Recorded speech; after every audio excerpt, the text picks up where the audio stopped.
రైతు భరోసా యాత్ర ప్రజాస్వామ్య పరిరక్షణ దీక్షతో ముగిసింది. యాత్ర చేసినన్ని రోజులు సీఎం చంద్రబాబే టార్గెట్గా జగన్ వివాదాస్పద వ్యాఖ్యలు చేశారు. చంద్రబాబును చెప్పులతో కొట్టాలన్న జగన్ వ్యాఖ్యలు రాష్ట్రంలో తీవ్ర దుమారాన్ని రేపాయి. రాయలసీమ జిల్లా అనంతపురంలో జగన్ చేపట్టిన రైతు భరోసా యాత్ర ధర్నాలు, నిరసనలు, ఉద్రిక్తతల నడుమ ముగిసింది. సీఎం చంద్రబాబు టీడీపీ ప్రభుత్వాన్ని టార్గెట్గా చేస్తూ జగన్ ఓ రేంజ్లో విరుచుకుపడ్డారు. ఓబుళదేవర చెరువులో జరిగిన బహిరంగ సభలో జగన్ మరోమారు వివాదాస్పద వ్యాఖ్యలు చేశారు.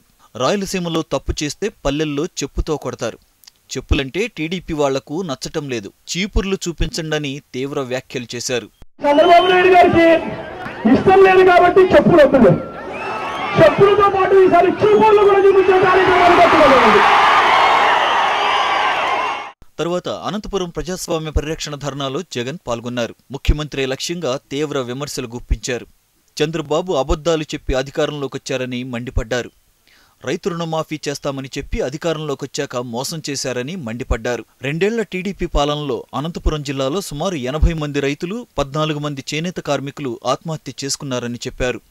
తాను చెప్పిన మాటలు నమ్మి, తాను చేసిన మోసాలను చూసి ఇవాళ ఒక్క అనంతపురం జిల్లాలోనే 80 మంది రైతులు, వాటిలో దాదాపుగా 14 మంది చేనేత కార్మికులు ఆత్మహత్యలకు కారణం ఎవరో చంద్రబాబు నాయుడు గారికి అర్థమవుతుంది.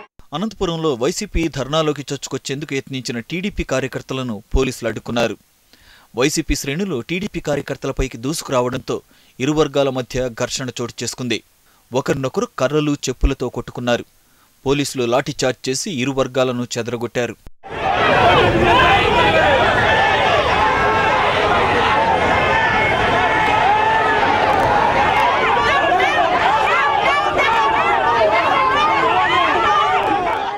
అంతకుముందు కదిరిలో జగన్ కాన్వాయ్ పైకి టీడీపీ కార్యకర్తలు చెప్పులు విసిరారు.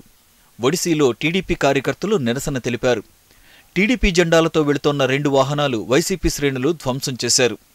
దీంతో అక్కడ ఉద్రిక్త పరిస్థితులు నెలకొన్నాయి. పోలీసులు వారించి 2 వర్గాలను చెదరగొట్టారు. విశాఖ కింగ్ జార్జ్ ఆసుపత్రిలో సూపర్ స్పెషాలిటీ సేవలన్నీ ఒకే